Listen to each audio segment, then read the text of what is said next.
Welcome to the Windows 10 Opportunities and Risks for Midsize Business webinar. My name is Camille and I've been with Brennan for 18 months, specialising in workstation management methodologies. A couple of housekeeping items before we start. There's a question section in the GoToMeeting interface where you can raise your hand for questions related to the content. We'll address those at the end. For questions related to hearing the audio of the conference, please dial 0466 452 206 for some assistance. So let's go through the agenda here. What's new in Windows 10? We'll go over some of the exciting new features of Windows 10. We'll also talk about, is it really free?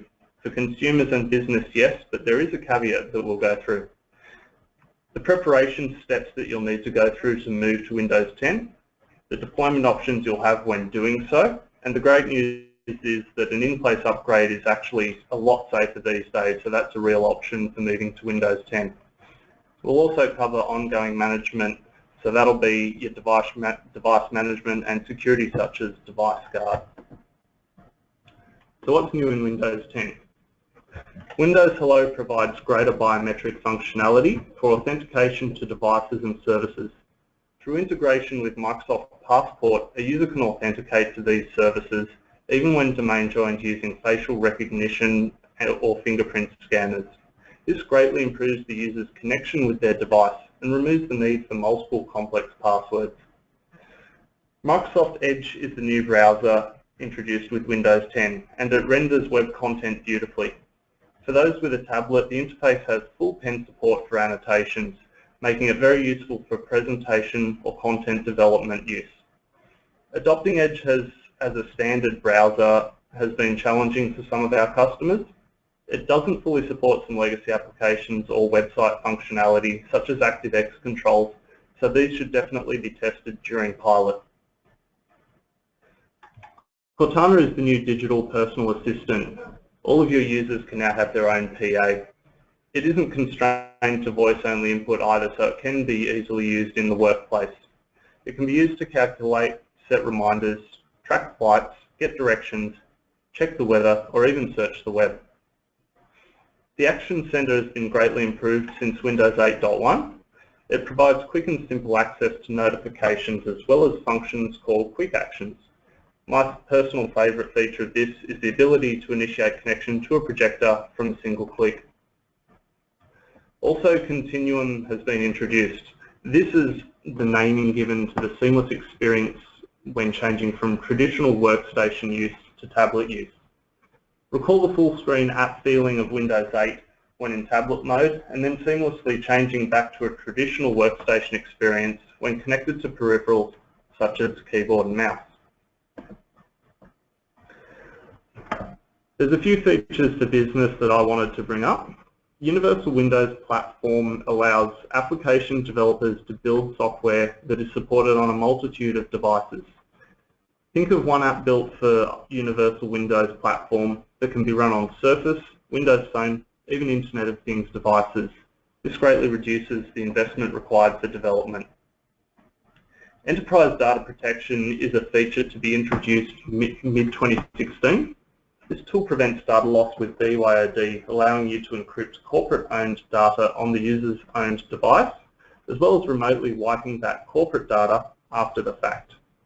The encryption state travels with the file, meaning you don't have to risk damaging the end user's data that they brought with them before joining the corporate environment. Azure Active Directory isn't necessarily new functionality, but it isn't widely used yet. Cloud offerings are maturing every day and the return on cloud investments increasing accordingly. The enterprise state roaming feature then becomes possible, allowing users to roam from corporate-owned device to another and retain their OS settings, desktop wallpaper, tile configuration, websites, history, and Wi-Fi passwords. Finally, Windows as a service improves on the model we're all used to, where security updates are released on a monthly basis. Historically, new features to the OS have only come in the form of service packs released every couple of years. That same methodology still exists with Windows 10 in the form of long-term servicing branch, an Enterprise Edition only feature. A new model called Current Branch enables new OS features to be rolled out with the standard security updates and roll-ups, therefore reducing the time between feature introduction. This has great benefit as it means a much smaller amount of code is being applied at a time, therefore improving the reliability of the update. So the big question, is it really free? Yes, it is free for activated consumer editions of Windows 8.1 or earlier. It's also free for activated professional editions of Windows 8.1 or earlier, and this suits the vast majority of our customers. When it's not free is where you're using an Enterprise Edition of Windows 8.1 or earlier. Those with Enterprise Editions will need to ensure their current licensing model covers them for the upgrade. If you're unsure, I've got our licensing expert, Kashal, with me to assist, so feel free to raise a question on that toward the end. Bear in mind though, the free upgrade promotion from Microsoft ends the 29th of July 2016. After that time, the upgrade will come at a cost. So you've made the decision to move to Windows 10 or to at least pilot it. Let's go through the preparation steps you would take. Let's start by introducing the ADK. The Windows 10 Assessment and Deployment Kit is a free set of tools you can use to gain insight into your environment's readiness for an operating system change. The ADK contains familiar tools like Application Compatibility Manager, Windows System Image Manager, and Volume Activation Management tool. It's also introducing some new tools such as the Windows Imaging and Configuration Designer and Windows Performance Toolkit. Some of you may have used one or some of these in the past. All of them might be new to you. We at Brennan generally use a few of them, and we can certainly walk you through them if you need assistance from us with them. The Application Compatibility Manager is the ideal starting point for preparing to change your OS. Configure a central store and deploy a small inventory agent to your workstations to gain insight into your environment. You can check the hardware readiness for Windows 10, compare your application inventory to assessments compare your application inventory to community assessments for compatibility, centralize your testing status and outcomes. Perform runtime analysis of testing and inject those results into the Application Compatibility Manager. Issues can then be mitigated via the vendor or by using Compatibility Administrator. It's also a great opportunity to review your business applications. Move to a new version of Office or bring your standard applications up to date. Deliver new applications as part of an SOE. Delivering these changes at the time of an OS rollout greatly reduces the cost of rolling them out under BAU processes. This is the point where you would contact your vendors to obtain their support statement for your application and Windows 10. Next, you would be reviewing your standard hardware, and again you can use the Application Compatibility Manager for this. When you've performed your risk mitigation and assessed your applications for compatibility with Windows 10, you can move into pilot, whereby your key stakeholders within the business can use Windows 10 in their day-to-day use. This provides real-world feedback on the experience of the OS and interaction with the business. Here's a screenshot from the Application Compatibility Manager in use. So I've run this inventory against about 5 or 6 PCs, even a Surface 2. And what it does is it gives me the list of applications that are installed, how many individual versions I'm supporting, and also lets me know if there are any active issues. So here I've chosen one that was flagged as having an issue, and that's Java 7 Update 45. So we can use this to base our troubleshooting, to base our risk mitigation on, and really gain a much better level of preparation for moving to the next version of Windows.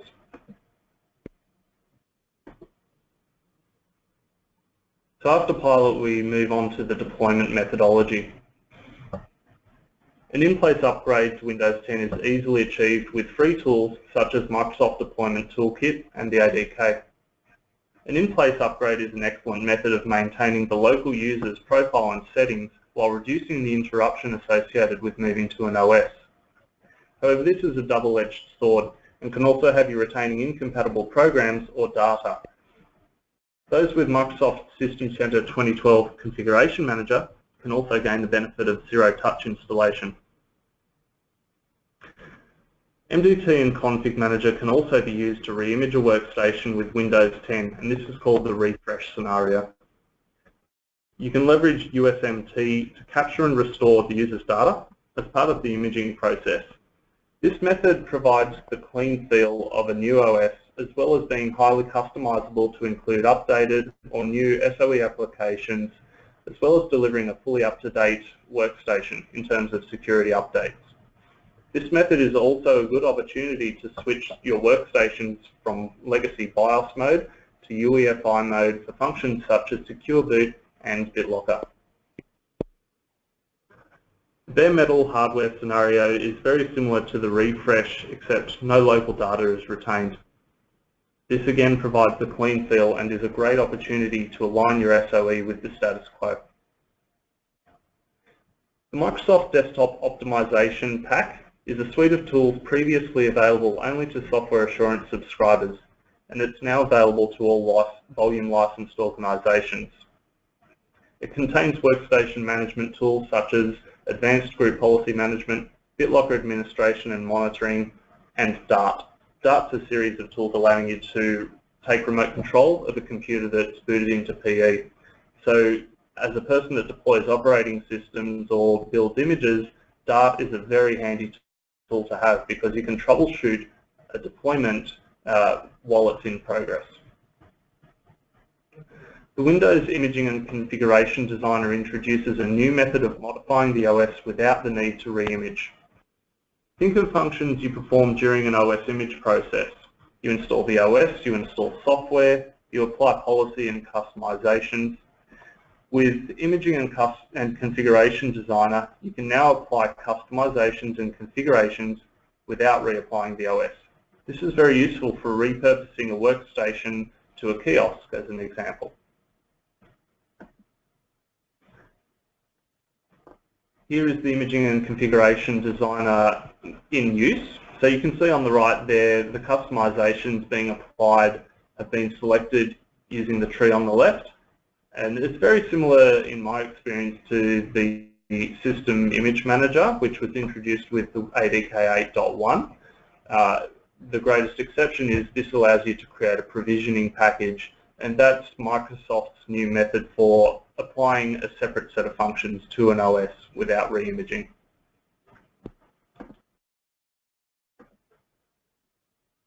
So for ongoing management, Microsoft's introduced some great BitLocker improvements for Windows 10. There's a great level of increased performance with BitLocker to go. So really you can have all your corporate USB drives encrypted without the performance hit, and it makes it a much more compelling piece of technology for your end users to adopt. They've also introduced single sign-on with Microsoft Passport. So Windows Hello on biometric capable devices combined with Microsoft Passport enables simpler multi-factor authentication. This reduces the IT overhead associated with deploying a full ADFS farm. It integrates tightly with device enrollment as well, allowing more seamless BYOD policies to be adopted in the organisation. Automatic MDM is also enabled through Microsoft Passport. So with Windows 10, Azure AD and Microsoft Intune, you can have full automatic mobile device management enrollment, allowing you to enforce corporate policies with the least intervention. Finally, Device Guard. Device Guard's for enterprise or education editions only, but I feel it's a very handy feature to have introduced because it allows the execution of unprivileged applications to be blocked. So with Device Guard, you can combine code signing with authorized execution policies and essentially create a whitelist of allowed applications in the organization. To adopt this, you'll need to liaise closely with your vendor though. So that brings me to the end of my content.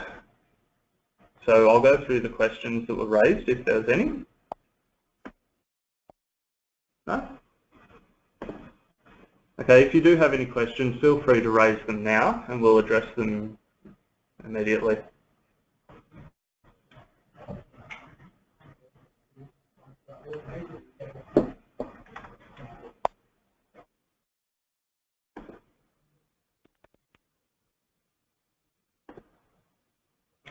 So we have one from Rainus here. Any privacy concerns for the enterprise? I've seen a lot of customers locking down features such as Cortana, and I think that in the enterprise, I agree with that approach. Cortana is very useful, but if you're a highly security conscious company, the risk is too great versus the payoff of using Cortana. On an individual basis, users might find Cortana to be useful. I don't think it has all that greater place in a secure conscious environment. Hopefully that addresses your question.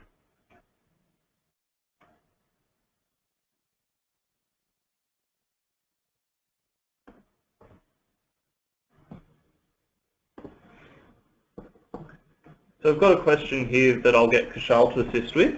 What license will be required after July 29 to re-image with Windows 10 for corporate customers? So that will depend on what operating system you are looking at deploying across your infrastructure. So say for example, if you're looking at deploying Windows 10 Professional across your infrastructure after July, you will need to procure Windows 10 Professional as a license-only option that will give you access to Windows 10 Professional. However, it will also give you downgrade rights to like Windows 8 Professional or Windows 7 Professional as well if you wish to. If you're looking at deploying Windows 10 Enterprise across your infrastructure, that's when you need to buy the Windows Enterprise with software assurance. That will be the two options for you after July. Thanks, Kushal. So the next question I have here is, what is the best way to keep Windows 10 updated on a corporate network? This really is going to depend on what you're licensed for. WSUS is definitely the status quo or the default option. The beauty of WSUS is there's been a lot of information in the media or highlights in the media about Microsoft's aggression with deploying Windows 10. If your workstations are being controlled by WSUS, they actually won't receive that NAG. So in my opinion, WSUS, or at least a tool that leverages WSUS as a deployment mechanism, such as Config Manager, is useful. So I don't see WSUS going anywhere with Windows 10. Are we able to download a single installation file for multiple deployments, or does each workstation need to download Windows 10 for an in-place upgrade? It's a single installation file, so you would pull down the source for the Windows 10 edition that you're moving to, and you can configure the upgrade using MDT, and all you need to do is point it to the install Win file. So you don't need a separate Windows 10 image per PC.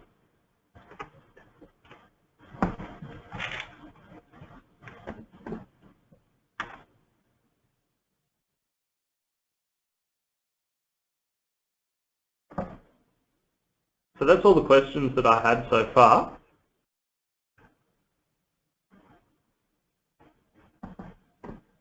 There's one more. Oh no, there's a couple more here. That's good. Can I expand more on the enterprise data protection, especially the encryption of data of users' personal devices? So Microsoft haven't released a lot of information about enterprise data protection yet because it's not fully released into the market. What we can do is, after this presentation, we're going to send out the slideware and also some follow-on reading material for attendees. So what I'll do is I'll include a link that will cover enterprise data protection, and hopefully by having that link, when Microsoft changes or makes improvements to what they're expecting enterprise data protection to look like.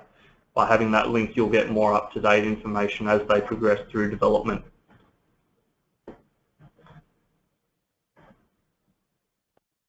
Start menu customization with and without ability to user change. So if I'm understanding this right, you want to know about customizing the start menu for users as well as preventing them from making that change in the future. This has been an ongoing challenge for me with SOE projects. Customizing the start menu is easy. You can provide tiles, you can provide layout. As far as preventing the user from changing that on an ongoing basis, it's quite difficult, and I don't see anywhere where Microsoft has introduced that capability with Windows 10 as yet.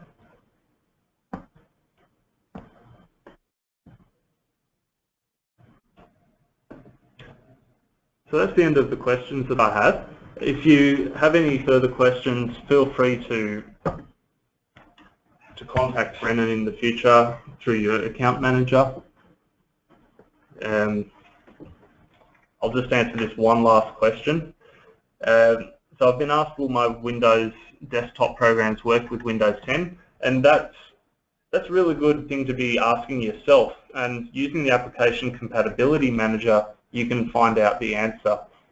For most applications that are current or maintained by the developers, they will work with Windows 10. But Application Compatibility Manager is the best way to identify which applications will and won't work, and you should definitely test them during your pilot. Get the statement from your vendor as well, as I said before, because your vendor might know some information that's recently come to light about their product that isn't readily accessible via the Application Compatibility Manager.